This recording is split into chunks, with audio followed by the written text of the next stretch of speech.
अस्सलाम वालेकुम नाज़रीन, मैं हूं रिजवान शहजाद। एक नए व्लॉग में खुश आमदीद। नाज़रीन, आज जिक्र करेंगे ट्रंप की उस एक ट्वीट का कि जो एक वज़ीर आज़म के सियासी कैरियर में ऑलमोस्ट जो है एक आखिरी कील साबित हो रही है, और ऐसा लग रहा है कि उनकी इस एक ट्वीट से एक वज़ीर आज़म घर चला जाएगा। ये बहुत ही सिग्निफिकेंट डेवलपमेंट है, क्योंकि एक शख्स जो अभी खुद इक़्तिदार के ऐवान में दाखिल नहीं हुआ, मैं प्रेसिडेंट डोनाल्ड ट्रंप की बात कर रहा हूँ, कि जो अभी तक प्रेसिडेंट इलेक्ट हैं और 20 जनवरी को वो हलफ उठाएंगे, उसके बाद वो प्रेसिडेंट बनेंगे अमेरिका के।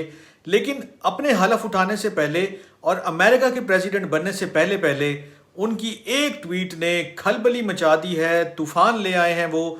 और ऐसा लग रहा है कि उनके पड़ोस में वाक़ कनाडा और कनाडा के वज़ीर आज़म जस्टिन ट्रूडो जो है, उनको न सिर्फ इक़्तिदार से हाथ धोना पड़ सकते हैं, या ऐसा लग रहा है कि उनके सियासी कैरियर का भी खात्मा हो सकता है। ऐसा लग रहा है कि ये जो ट्रंप ने एक बात की है, इसके बाद काफ़ी सारी डेवलपमेंट्स हुई हैं, काफ़ी एस्केलेशन हुई है, रिलेशनशिप में काफ़ी अप एंड डाउन देखा गया है। कुछ इस्तीफे आ गए हैं, कुछ आने वाले हैं। इसके ऊपर मैं रोशनी डाल देता हूँ। ट्रंप की एक ट्वीट जिसका ताल्लुक माइग्रेशन से भी है, ड्रग से भी है और टैरिफ से भी है। ये क्या ट्वीट थी, इन्होंने क्या कहा था और उसके बाद क्या हुआ है, वो मैं सारी चीज़ें आपके सामने रख देता हूँ, और फिर आप बखूबी अंदाज़ा लगा सकते हैं कि ट्रंप की एक ट्वीट कितनी असरदार या कितनी पावरफुल थी। ट्रंप ने नवंबर के आखिरी हफ्ते में एक ट्वीट किया था।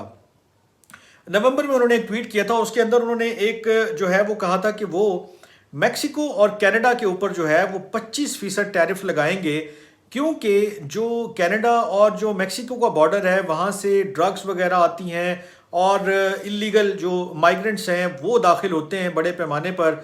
तो अगर वो इसको एड्रेस नहीं करते हैं तो फिर वो 25% हर उस इंपोर्ट के ऊपर लगाएंगे कि जो दोनों ममालिक के माबैन होती है। तो 25% जो टैरिफ लगाने का उन्होंने ऐलान किया अपने सोशल मीडिया, जो उनका सोशल मीडिया है प्लेटफॉर्म ट्रुथ के नाम से। मैं वो ट्वीट भी आपके सामने रख देता हूँ कि उसके अंदर उन्होंने क्या लैंग्वेज इस्तेमाल की और किस तरह से उन्होंने बिल्कुल क्लियरली जस्टिन ट्रूडो को और मैक्सिको को जो है वो क्लियर वार्निंग दी कि अगर आप इन चीज़ों के ऊपर नहीं अमल करेंगे तो अल्टीमेटली मैं 25% टैरिफ लगाऊंगा। अब ये 25% टैरिफ का मतलब है कि रोज़ाना की बुनियाद पर बिलियंस ऑफ डॉलर्स रुपी जो है वो उनको पे करने पड़ेंगे, कनाडा को या मैक्सिको को। उनकी पूरी इकॉनमी जो है वो इससे हिल के रह जाएगी। पहले ही इस वक्त आपको मालूम है कि कनाडा जो है वो इकनॉमिकली बहुत मुश्किलात का शिकार है, हाउसिंग के क्राइसिस हैं, इन्फ्लेशन का क्राइसिस है, लोग वहाँ से छोड़कर जा रहे हैं। उसके बाद अगर इस तरह की एक चीज़ आ जाए कि जिसमें आपको सर्वाइवल की जंग लड़नी पड़ जाए, आपको ऐसे सूरत हाल से गुजरना पड़ जाए कि आप सस्टेन ही ना कर पाएँ या आप अपनी इकॉनमी को चला ही ना पाएँ, तो ये इतनी सिग्निफिकेंट थ्रेट थी कि इसके बाद जस्टिन ट्रूडो जो है वो दौड़े दौड़े जो है वो ट्रंप के पास भी गए हैं। एक मुलाकात उनकी हुई है, उसका अहवाल मैं आपके सामने रखता हूँ। लेकिन उससे पहले एक चीज़ का जिक्र करना बहुत ज़रूरी है। वो जिक्र करना ये ज़रूरी है कि जो कनाडा की वज़ीर ख़जाना है, उन्होंने क्रिस्टीना फेरीलैंड, ये जो सारा क्राइसिस चल रहा है इसके दौरान उन्होंने इस्तीफ़ा दे दिया है। ये इतनी सिग्निफिकेंट डेवलपमेंट है कि कनाडा का पूरा पॉलिटिकल सीन इस वक्त हिल के रह गया है। Canadian prime minister Justin Trudeau जो है वो सोच विचार में पड़ गए हैं, और जैसे ही ये 25% का जो टैरिफ वाली बात आई, फिर ये इस्तीफ़ा आया है, तो पहले तो सिर्फ अपोजिशन साइड से उनके ऊपर प्रेशर आ रहा था। वो कह रहे थे कि जनाब इस्तीफ़ा दे दें, आपसे नहीं हैंडल हो रहा, आप कैसे इस इकॉनमी को चला सकेंगे। जब ट्रंप आएंगे वो तो अपने वादे पर अमल करेंगे ही करेंगे, क्योंकि उनके बारे में ये मशहूर है कि वो 1 किलोमीटर दूर से भी देख लेते हैं कि अगले बंदे में खामी क्या है और उसको मैंने कैसे प्रेशराइज करना है। उन्होंने आपको बता दिया है कि वो क्या करेंगे, आपके पास क्या प्लान है। जब कोई खातिर खा प्लान नज़र नहीं आया तो उनकी पार्टी की वज़ीर ख़जाना ने इस्तीफ़ा दे दिया है। जब उन्होंने इस्तीफ़ा दिया है तो अपोजिशन पार्टी ने तो डिमांड किया है कि अब जस्टिन ट्रूडो भी इस्तीफ़ा दे दें, और साथ ही उनकी अपनी पार्टी, उनकी अपनी कैबिनेट के मेंबर्स की तरफ से भी ये खबरें सामने आ रही हैं कि वो भी एम्फसाइज़ कर रहे हैं कि जस्टिन ट्रूडो को अब इक़्तिदार छोड़ देना चाहिए। तकरीबन एक अशरा यानी कि एक डेकेड से वो कनाडा के प्राइम मिनिस्टर चल रहे हैं, और उनकी पॉलिसी से काफ़ी सारे लोगों का अब इख्तलाफ भी है, और जो रीसेंट सर्वेज हुए हैं उसके अंदर भी कोई रिजल्ट्स उनके लिए बहुत अच्छे नहीं आए हैं।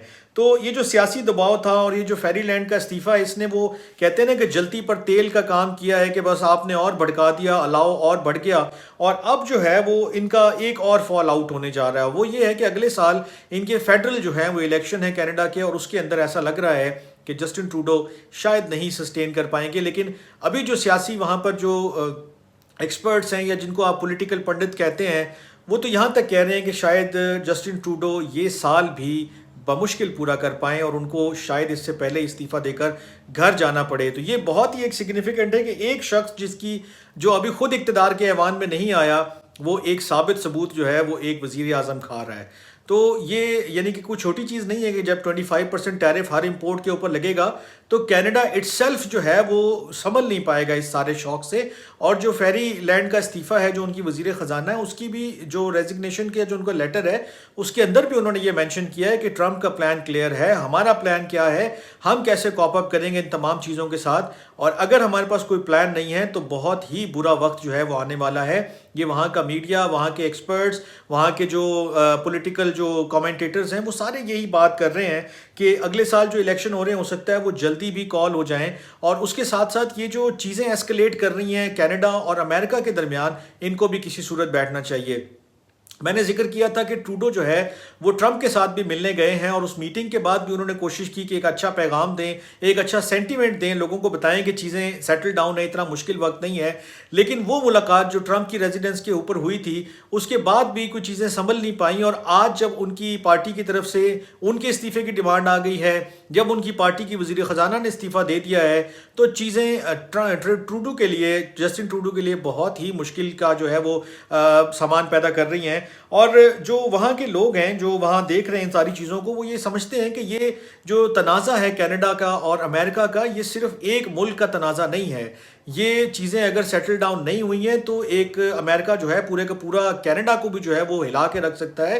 یہ صرف ایک وزیر اعظم تک بات نہیں رکے گی اور پھر اس کے دور رس نتائج پوری دنیا کے اوپر بھی آپ دیکھ سکتے ہیں. یہ بڑا ہی سگنیفیکنٹ ایک معاملہ ہے کہ ایک شخص کے جو ابھی ماس کیمپین شروع کرے گا انلیگل مائیگرنٹس کے خلاف, ان کی ایک ٹویٹ میں یہ سارا مدعا تھا کہ آپ کے ملک سے یہ ساری چیزیں آ رہی ہیں, آپ کے ملک سے کنٹرول نہیں ہو رہا, اور میں جانتا ہوں کہ آپ کنٹرول کر سکتے ہیں لیکن اس کے باوجود آپ نہیں کر رہے ہیں. تو اگر آپ نہیں کر رہے ہیں تو پھر اس کا خمیازہ آپ کو بھگتنا پڑے گا. 25% ٹیرف جو ہے اس کی صورت میں جب ہر پروڈکٹ پہ 25% لگے گا تو آپ خود بخود حرکت میں آئیں گے. یہ تو جب ہوتا سو ہوتا, جب 20 جنوری کے بعد وہ آتے اور یہ کرتے تو کرتے, لیکن اس کے پہلے ہی اتنا بڑا بھونچال آ جائے گا, اتنی بڑی تبدیلی آ جائے گی, اتنا بڑا سیٹ بیک ہو جائے گا. یہ کسی نے سوچا نہیں تھا, اور خاص کر کے جسٹن ٹروڈو نے کبھی خواب میں بھی یہ نہیں سوچا ہوگا کہ ٹرمپ کے ساتھ انہوں نے ایک ٹرم پہلے بھی گزاری as a prime minister Canada کے, لیکن یہ جو دوسری ٹرم ہے اس میں تو ٹرمپ ان کو آتے ہی کھا گئے ہیں ایک قسم کا. اب ان کے پاس بہت ہی مشکل راستہ ہے, وہ اپنا سارا پولیٹیکل جو ہے وہ ظاہر سی بات ہے کیپٹل بھی جو ہے وہ لگائیں گے, زور لگائیں گے, کوشش کریں گے کہ وہ سروائیو کریں, ہینگ ان رہیں جب تک کہ ٹرمپ آ نہیں جاتے اور چیزیں تھوڑی سی بہتر نہیں ہو جاتی ہیں. لیکن ان کا یہ جو سفر ہے اب بہت زیادہ مشکل اور کانٹوں بھرا نظر آ رہا ہے. دیکھتے ہیں کہ امریکہ اور جو کینیڈا کے معاملات ہیں اور یہ جو ٹیرف والی تھریٹ ہے اور جو انلیگل مائیگرنٹس والی بات ہے اور پھر جو ڈرگز اور یہ ساری چیزوں والی بات ہے, اس کے اوپر کینیڈا کیا کرتا ہے, اس کے اوپر جسٹن ٹروڈو کیا کرتے ہیں اپنے آپ کو بچانے کے لیے, کینیڈا کی اکانومی کو بچانے کے لیے, اور میکسیکو کیا کرتا ہے. یہ ساری چیزیں جڑی ہوئی ہیں ٹرمپ کی ماس ڈیپورٹیشن کیمپین کے ساتھ, کیونکہ یہ جب شروع ہوگی تو اس کا امپیکٹ پھر نہ صرف امریکہ, میکسیکو, کینیڈا یا دنیا کے دیگر ملکوں کے اوپر بھی آئے گا, کیونکہ ہر ملک کا کوئی نہ کوئی لوگ, کوئی نہ کوئی باشندے, کوئی نہ کوئی شہری جو ہے وہ امریکہ میں موجود ہے, اور بڑے پیمانے پر جب وہاں سے ڈیپورٹیشن شروع ہوگی تو اس کا امپیکٹ ہر جگہ محسوس کیا جائے گا. دیکھتے ہیں آئندہ دنوں میں کیا ہوتا ہے. میں آپ کو باخبر رکھوں گا ان تمام حوالوں سے. اپنا بہت خیال رکھیے گا. اللہ نگہبان.